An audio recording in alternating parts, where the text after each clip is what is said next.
पिछले साल 24 फरवरी को ही रूस ने यूक्रेन पर हमला शुरू किया था और युद्ध अब भी जारी है।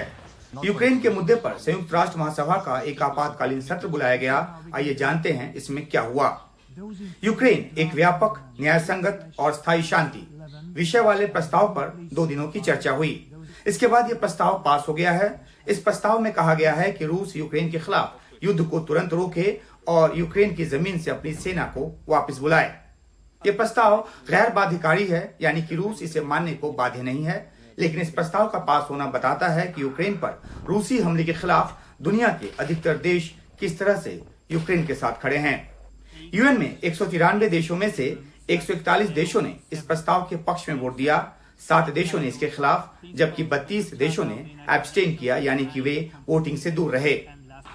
जिन देशों ने प्रस्ताव के खिलाफ वोट दिया उनमें रूस के साथ साथ Belarus, Nicaragua, Syria, north Korea, Eritrea और माली शामिल हैं। ये सभी रूस के निकट सहयोगी देश हैं।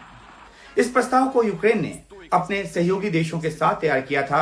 हालांकि रूस ने बेलारूस के जरिए इसमें कई संशोधनों को लाने की कोशिश की, लेकिन वोटिंग के दौरान वे संशोधन पास नहीं हुए। भारत और चीन समेत 32 देशों ने एब्सटेन किया। भारत ने वोटिंग में बेशक हिस्सा नहीं लिया, लेकिन यूक्रेन युद्ध से उपजे हालात को लेकर अपनी गंभीर चिंता दिखाई।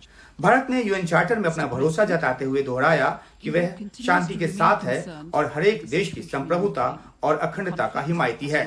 हर पक्ष की जिम्मेदारी है कि वो नागरिक ठिकानों और ढांचों पर हमले न करे। संयुक्त राष्ट्र में भारत के राजदूत रुचिरा कंबोज ने सभा को दिए अपने संबोधन में भारत के प्रधानमंत्री नरेंद्र मोदी के उस बयान का जिक्र किया जिसमें उन्होंने कहा था कि ये युद्ध का काल नहीं है।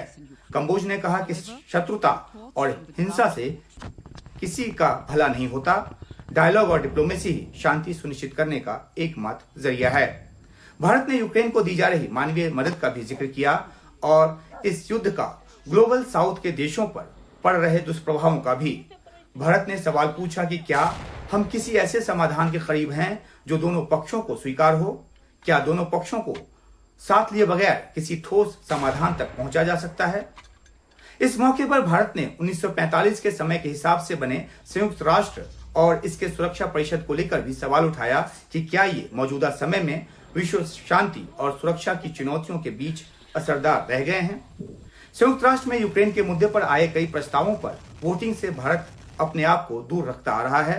प्रधानमंत्री नरेंद्र मोदी यूक्रेन और रूस के राष्ट्रपति से कई बार बातचीत कर चुके हैं और उनसे शांति स्थापना की अपील भी कर चुके हैं।